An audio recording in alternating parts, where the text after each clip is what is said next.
मैत्रिणींनो, मी मोनिका आणि Monika blouse cutting and stitching या चॅनलमध्ये सर्वांचं मनापासून खूप खूप स्वागत आहे। मैत्रिणींनो, आपण आज जो कटोरी ब्लाउज स्टिचिंग करणार आहोत, म्हणजे कटोरी ब्लाउज स्टिचिंग करताना कोणकोणत्या गोष्टींची काळजी घेतली पाहिजे, त्याचबरोबर जी आपण कटोरी स्टिचिंग करतो त्यावेळेस कशा पद्धतीने टक्स दिला गेला पाहिजे, स्टिचिंग करताना जी शिलाई मार्जिंग आहे ती किती इंचावर घेतली गेली पाहिजे, त्यानंतर गोटपट्टी हुकलूक पट्टी कशा पद्धतीने अटॅच करणं गरजेचं आहे, जेणेकरून आपला ब्लाउजचं शोल्डर उतरणार नाही। त्यासाठी काही महत्त्वाच्या टिप्स पण आहेत आणि हे ब्लाउज स्टिचिंग करताना काही ट्रिक्स पण आहेत, त्या काय करायच्या आहेत तुम्हाला फॉलो करायच्या आहेत। म्हणजे मी ज्या पद्धतीने ब्लाउज स्टिचिंग करते त्याच पद्धतीने स्टेप बाय स्टेप खूप महत्त्वाच्या टिप्स आणि ट्रिक्सने हे ब्लाउज तुम्ही स्टिचिंग करायचे। एकदम सिंपल ब्लाउज आहे, म्हणजेच मी जी बॅक साइड आहे ती डिझाईनची रेडी करून ठेवलेली आहे, ती डिझाईन पण मी तुमच्याबरोबर शेअर केलेली आहे। आणि तुम्ही जर ती ब्लाउज डिझाईन मी कशा पद्धतीने बनवली आहे हे पाहिलं नसेल तर मी ना त्या डिझाईनची व्हिडिओची लिंक तुम्हाला ह्या व्हिडिओच्या डिस्क्रिप्शन बॉक्समध्ये देईन, तिथे जाऊन तुम्ही ती ब्लाउजची बॅक साइडची डिझाईन पाहू शकता। आणि हा जो फ्रंट पार्ट आहे तो आपण काय करणार आहोत, ब्लाउजची पूर्ण स्टिचिंग बरोबर, शोल्डर मोंढा किती इंचावर आहे ते पण पाहणार आहोत। त्याचबरोबर आपण स्टिचिंग करताना किती इंचावर शिलाई मार्जिंग केली गेली पाहिजे, हुकपट्टी लूकपट्टी कशी अटॅच केली पाहिजे, त्याचबरोबर पुन्हा ऐका, त्याचबरोबर आपण जेव्हा शोल्डर जॉईन करतो तेव्हा आपण जी स्लीव्ज जॉईन करतो त्यावेळेस कशा पद्धतीने ती जॉईन केली गेली पाहिजे, जेणेकरून मोंढ्याखालचा भाग आहे तो कमी जास्त होता कामा नये। त्याचबरोबर आपण फिटिंग करताना कोणती काळजी घेतली पाहिजे, जेणेकरून आपल्या फिटिंगची लाईन पण एकदम सरळ येईल। आणि त्याचबरोबर खूप महत्त्वाची गोष्ट म्हणजे जी आपण बायडिंग फिटिंग आहे ती कशा पद्धतीने केली गेली पाहिजे, जेणेकरून आपल्या ब्लाउजला छान असं फिनिशिंग येईल। आणि ह्याचबरोबर खूप महत्त्वाच्या टिप्स पण आहेत, ह्या व्हिडिओमध्ये ट्रिक्स पण आहेत, त्यात तुम्ही नक्की फॉलो करा आणि तुमचे किंवा तुमच्या कस्टमरचे ब्लाउज तुम्ही स्टिचिंग करा। चला तर मग आज आपण काय करूया, आजच्या ह्या छानशा व्हिडिओला सुरुवात करूया। तर पहा मैत्रिणींना, मी ही बॅक साइड आहे ही डिझाईन करून घेतलेली आहे, कारण की मला कस्टमरला हा अर्जंट ब्लाउज द्यायचा होता आणि हा हळदी कुंकवासाठी हवा होता। तर आपण काय करूया, त्याची स्टिचिंग पाहूया कशा पद्धतीने याची स्टिचिंग करायची आहे। तर मी कटोरीला अस्तर जॉईन करून घेतलेला आहे, साइड पॅटर्नला अस्तर जॉईन करून घेतलेला आहे, त्याचबरोबर ज्या बाही आहेत त्याला सुद्धा मी अस्तर जॉईन करून व्यवस्थित रेडी करून घेतलेला आहे। ही आहे क्रॉस पट्टी। तर आपण खूप सुंदर अशी ही कमी वेळामध्ये आपला ब्लाउज स्टिचिंग करायचा आहे, फिनिशिंगच्या टिप्स आणि ट्रिक्स सहित। चला आता आपण काय करूया, ह्या व्हिडिओला सुरुवात करूया। मैत्रिणींनो, हा जो आहे बॅक साइड खूप सुंदर आहे, रेडी झालेला आहे। या कशी बनवली ही डिझाईन तुम्ही पाहू शकता, डिस्क्रिप्शन बॉक्समध्ये लिंक दिलेली आहे। तर हा टक्स केलेला आहे मी 1 इंचावर, जिथून आपण कट मारलेला आहे टक्सचा तिथून वरती 1 इंचावर पॉईंट टाकून घेतलेला आहे आणि कटोरी आपली रेडी झालेली। त्याच पद्धतीने मी दोन्ही टोकं जॉईन केली आणि पुन्हा 1 इंचावर वरती मी, मला आता सवय झाली त्याच्यामुळे मी मोजलेला नाही आहे। तर पहा आपला टक्स आहे तो एकदम व्यवस्थित आलेला आहे। त्याचबरोबर मी काय केलं, पुन्हा दोन्ही बाजूला कटोऱ्यांना डबल टिप मारून घेतलेली आहे, अगोदर चेक करून घेतलं आणि पुन्हा डबल टिप मारून घेतली आहे, ध्यानात ठेवायचं आहे। आता ही जी आहे साइड पॅटर्न आणि ह्या आपण व्यवस्थित दोन्ही बाजूच्या दोन्ही आपली कटोरी आहे बरोबर। आता ही कटोरी जॉईन करताना कोणती काळजी घ्यायची, तर पहा आता ही आपण कटोरी जॉईन करतो की नाही, जिथून जॉईन करायला सुरुवात केलेली आहे तिथं 1/2 इंचाचं मार्जिन घ्यायचं आहे, खाली थोडं अर्ध्या इंचापर्यंत आपल्याला वाढत यायचं आहे। तर ह्या पद्धतीने आपण हा साइड पॅटर्न कटोरीला जॉईन करून घ्यायचा आहे। आणि जे तुम्ही पाहू शकता, मी खाली जो साइड पॅटर्न उरलेला आहे तो मी काय केला आहे, कटिंग करून घेतलेला आहे। तुम्ही पण ह्याच पद्धतीने काय करायचं आहे, अगोदर कमी जास्त झाला तरी साइड पॅटर्न काही घाबरायचं कारण नाही आहे, अगोदर कटिंग करून टाकून म्हणजे काढून टाकायचं आहे। तर ही झाली आपली एक बाजू। त्याच पद्धतीने मी जी खालची जेवढं कटिंग केलं होतं तिथून पुन्हा आता खालच्या बाजूने वरती कटोरी जॉईन करायला सुरुवात केलेली आहे। मैत्रिणींनो, ह्या पद्धतीने कटोरी तुम्ही कटिंग करायला शिका, जेणेकरून तुमच्या ब्लाउजची फिटिंग आणि जी कटोरी आहे ती पण खूपच छान आपली रेडी होईल। तर पहा आपण ही डबल टिप मारून आपली जी कटोरी आहे साईड पॅटर्नला अटॅच करून घेतलेली आहे. त्यानंतर हे जे खालचं आहे जास्तीचं ते कटिंग करून घेतलं. आता आपल्याला काय करायचं आहे, क्रॉस पट्टी जॉईन करून घ्यायची. आता क्रॉस पट्टी जॉईन करताना कोणती काळजी घ्यायची, जी आपण कटोरी आणि साईड पॅटर्न जॉईन केलेला होता ती बाजू कुठे आली पाहिजे हे पाहू शकता, तुम्हाला दाखवते. आणि जे टक्स आहे तो पण ज्या बाजूने आपली हुकलूक पट्टी असते त्या बाजूला गेला पाहिजे, त्या बाजूला त्या टक्सचं तोंड झालं पाहिजे. त्याचबरोबर हे पाहू शकता या पद्धतीने आपण हे स्टिचिंग करून घ्यायची आहे. वरच्या बाजूने ह्या पद्धतीने आपण, खालच्या बाजूने आपली ब्लाऊज पीसमधली क्रॉस पट्टी आणि अस्तरच्या बाजूने अस्तरची क्रॉस पट्टी यायला हवी. या पद्धतीने क्रॉस पट्टी आपल्याला अटॅच करून घ्यावी लागते. तर पहा ही आपण क्रॉस पट्टी आता अटॅच करून जवळजवळ घेतलेली आहे. त्यानंतर ह्या पद्धतीने काय करता, हे आपल्याला व्यवस्थित रोल करायचा, मध्यभागी रोल. आणि ह्या पद्धतीने पुन्हा आपल्याला खालच्या बाजूने शिलाई मार्जिंग देऊन आपली जी क्रॉस पट्टी आहे ती परफेक्ट रीतीने स्टिचिंग करून घ्यायची, बरोबर की नाही. ह्या पद्धतीने डबल टिप मारून घ्यायची आहे, म्हणजे आपली जी क्रॉस पट्टी आहे ती परफेक्ट रेडी होणार आहे. तर पहा आता मी हे जो बॅक साईड म्हणजे समोरील पार्ट आहे तो तुम्हाला दाखवते कशा पद्धतीने रेडी झालेला आहे. त्याचबरोबर जी क्रॉस पट्टी होती जास्ती झाली होती ती मी कटिंग करून घेतली. तर पहा आता आपण काय करायचं आहे, आपल्याला हुक पट्टी तयार करायची आहे. आता ही हुक पट्टी किंवा लूक पट्टी आपण ज्या पद्धतीने तयार करतो, आता मी काय केलेलं आहे, आधी हुक पट्टी तयार करण्यासाठी अस्तरचं घेतली या पद्धतीने पट्टी आणि दुमडून छोटीशी अर्ध्या इंचाच्या शिलाई मार्जिंगने अटॅच करून घ्यायला सुरुवात केलेली. कोणत्या बाजूला केली ते पण लक्ष देऊन पहा, जेणेकरून आपली हुक पट्टी लूक पट्टी लावताना चुकता कामा नये. तर पहा या पद्धतीने अटॅच करून घेतली. वरच्या बाजूने पुन्हा मी दाबटीप देऊन घेतली आणि जास्तीची कटिंग करून घेतलेली आहे. आणि ह्या पद्धतीने पुन्हा फोल्ड करून आतल्या बाजूने स्टिच करून घ्यायला सुरुवात केलेली, म्हणजे आपली ही हुक पट्टी रेडी झालेली आहे, बरोबर की नाही. तर ह्या पद्धतीने पुन्हा एकदा दाखवलं मी तयार करून घेतलेली आहे. तर ही पाहू शकता आपली ही. त्याचबरोबर आता आपल्याला लूक पट्टी तयार करायची आहे. मी डबल फोल्डची लूक पट्टी घेतलेली आहे. तुम्हाला ज्या रुंदीची हवी आहे त्या पद्धतीने तितकी मोठी तुम्ही ती घेऊ शकता. आणि मी काय केलं, अर्ध्या इंचाच्या मार्जिनने पुन्हा तिला उलट्या बाजूने स्टिचिंग करायला सुरुवात केलेली. ही गोष्ट खूप महत्त्वाची आहे. आणि ती आता आपल्याला जी सरळ बाजू आहे ब्लाऊजची तिकडे फोल्ड करायची आहे. तर अगोदर काय केलं, मी दाबटीप देऊन स्टिचिंग करून घेते आहे. हे पाहू शकता ह्या पद्धतीने.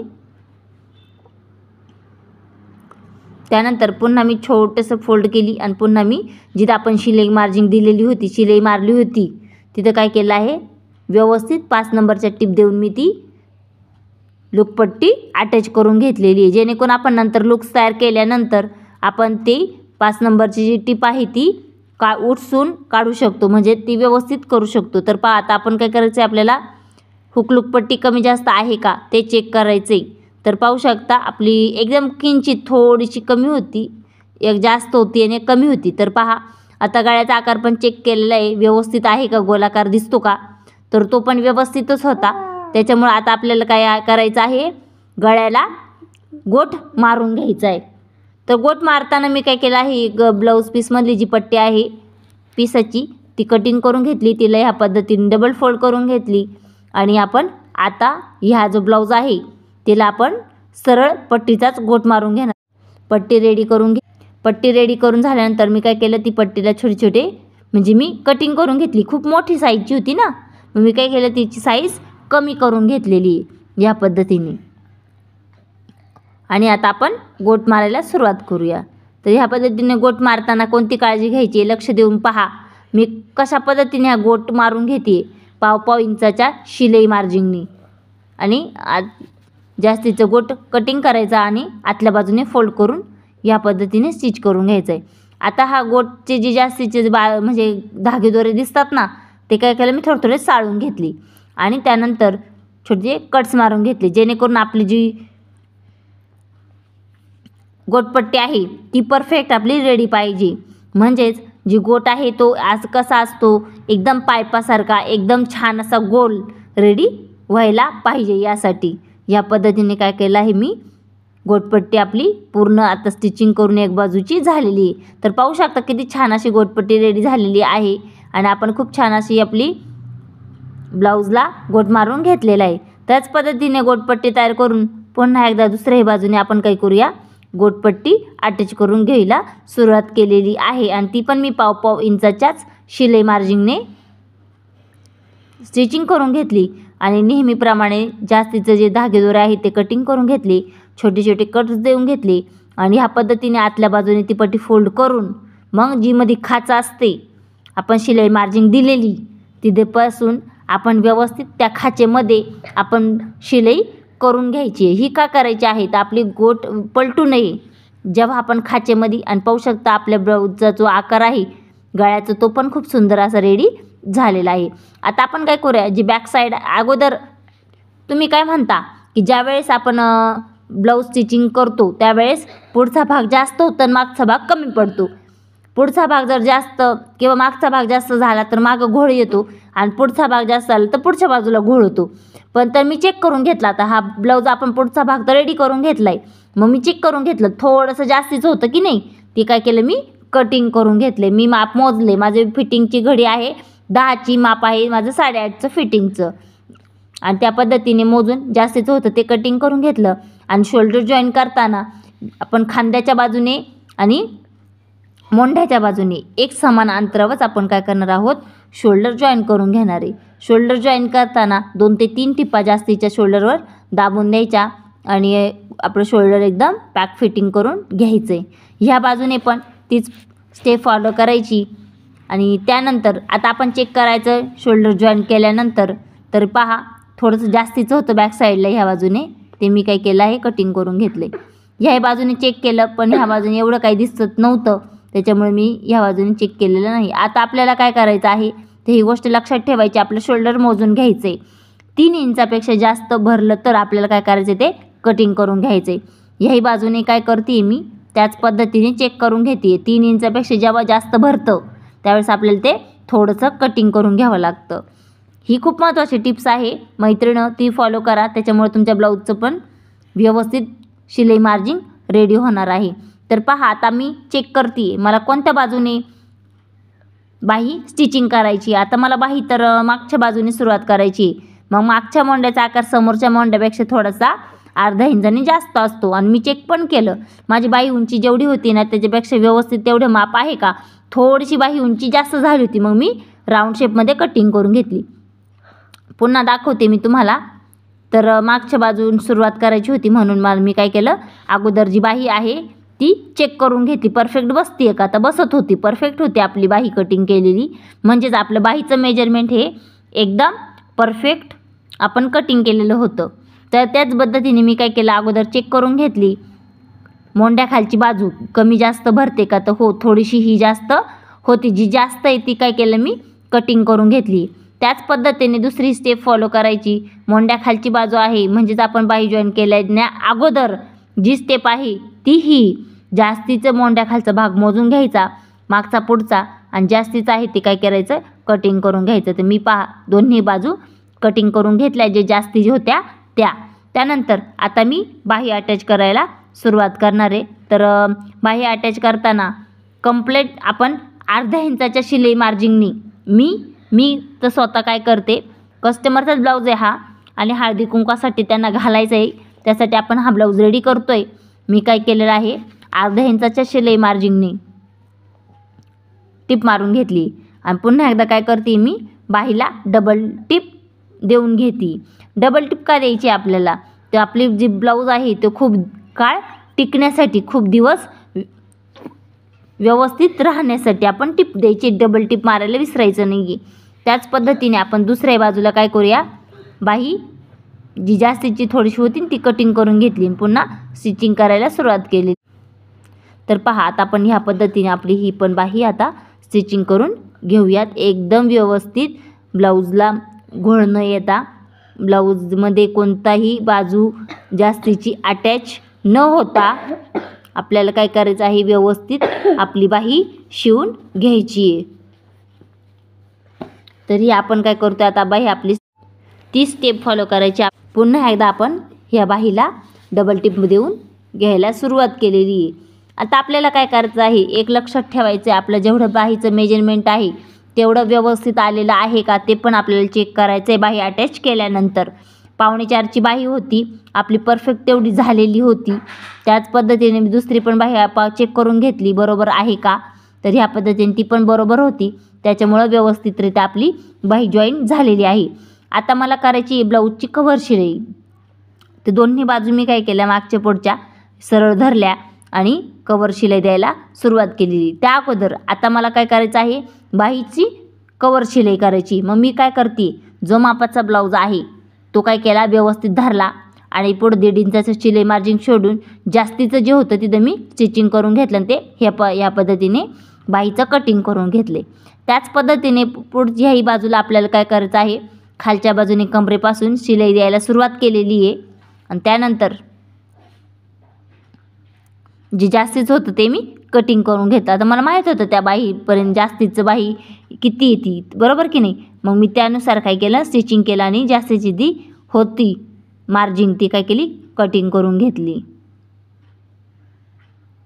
तर आता आतली बाजू फोल्ड करून घ्यायची आपल्याला आणि पुन्हा एकदा आतल्या बाजूने आपल्याला कव्हर शिलाई देऊन घ्यायची. कव्हर शिलाई का द्यायची, आपल्या ब्लाऊजला छान फिनिशिंग, ब्लाऊज छान दिसण्यासाठी. आपल्या ब्लाऊजचे धागे दोरे बाहेर दिसता कामा नये. जर धागे दोरे बाहेर दिसले तर ब्लाऊज एकदम छान असा वाटत नाही आणि असा त्याला फिनिशिंग पण अजिबात येत नाही. त्यासाठी सर्व स्टेप थोडा वेळ लागला तरी चालेल, परंतु आपलं जे काम आहे ते आपण व्यवस्थित छान आणि सुंदर पद्धतीनेच केलं पाहिजे. आता तुम्ही म्हणाल, तुम्ही पाहू शकता मी काय केलेलं आहे, जे आपली 8.5चा पॉईंट आहे तिथं काय केलं, एक पॉईंट आखून घेतला आहे छाती घडीचा, बरोबर. आणि त्यानंतर आता बाहीची दंडगेर आहे तो मोजून घेतला आहे, तो होता 5.5 इंच. आणि नंतर मी घेते एक कमरेचं माप. आता कमरेचं माप मी कसं चेक केलं तुम्ही पाहू शकता, ते होतं 7.25 इंच. मग ह्या पद्धतीने काय केलं, मी 7.25च्या कमरेवर पॉईंट आखून घेतलेला आहे 7.25 इंचावर. त्यानंतर आपण 8.5वर छातीचं माप टाकून घेतलेलं आहे आणि 5.5 इंचावर आपण हे दंडघेराचं पॉईंट आखून घेतलं आहे. तुम्ही पाहू शकता हे दंडघेराचा पॉईंट, कमरेचं पॉईंट म्हणजेच कमरेचं माप, छातीचं माप आणि दंडघेराचं माप हे काय केलेलं आहे, आपलं एकदम परफेक्ट समोरासमोर आलेलं आहे. त्याच पद्धतीने मी दुसऱ्याही बाजूला तुम्हाला दाखवते आहे. आपण जे माप आहे ते परफेक्ट येण्यासाठी आपण कशा पद्धतीने आपली मापे टाकून घेतली पाहिजेत. त्यानंतर आपला हा जो ब्लाऊज आता फिटिंग झाल्यानंतर पुन्हा एकदा काय करायचं, जो मापाचा ब्लाऊज आहे तो घ्यायचा आणि हा आपण रेडी केलेला ब्लाऊज घ्यायचा आणि त्याचा पूर्ण कंबर मोजून घ्यायचे, जेणेकरून कमी जास्त होता कामा नये. तर ह्या पद्धतीने आता पुन्हा आपण काय करूया, तिन्ही ज्या आपल्या फिटिंगच्या लाईन आहेत, 5.5चं दंडघेर, 8.5चं छाती घडी आणि 7.25ची कंबर, त्या पद्धतीने काय केलं, मी स्टिचिंग करून घेतलं आणि डबल टिपा मारून जास्तीच्या ह्या पद्धतीने आपला ब्लाऊज रेडी करून घ्यायचा आहे. 2 ते 3 जास्तीच्या फिटिंगच्या मापापेक्षा टिपा मारून घ्यायचे आहेत, 2 ते 3 जास्त. तर पहा आता मला काय करायचं आहे, ह्या ब्लाऊजला लूक तयार करायचे आहेत. आता लूक मी कसे करते पहा. आता 2 मी पट्टीचा सेंटर केलेला आहे लूक पट्टीचा आणि ह्या पद्धतीने आता मी लूक तयार करायला. लूक तयार करताना आपण काय करायचं आहे, ज्या पद्धतीने आपण मला हे सांगायचं आहे, ज्या पद्धतीने आपण पॉईंट टाकून घेतलेत त्याच पॉईंटवर आपल्याला काय करायचं आहे, व्यवस्थित आपल्या ब्लाऊजला लूक तयार करायचे आहेत. तर अशा पद्धतीने तुम्ही लूक तयार केले तरीही चालतील, कारण की मी मशीनवरच ब्लाऊजचे हुकचे जे लूक असतात ते तयार करून घेत असते.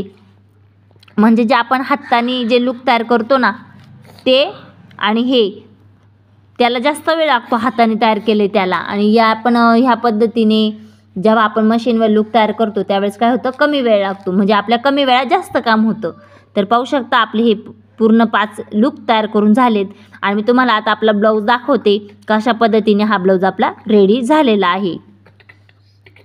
तर पहा मैत्रिणींनो, खूप सुंदर ब्लाऊजचा जो कटोरी पफ आहे तो खूप सुंदर आलेला आहे. गळा वगैरे खूप छान रेडी झालेला आहे आणि त्याचबरोबर तुम्ही पाहू शकता किती सुंदर असा लुक येणार आहे आपल्या ब्लाऊजला घातल्यानंतर. कस्टमर पण अगदी खुशच होणार आहे. मैत्रिणींनो, तुम्हाला जर आपला हा व्हिडिओ आवडला असेल तर कमेंट्समध्ये मला नक्की सांगा कसा वाटला. चला तर मग भेटूया.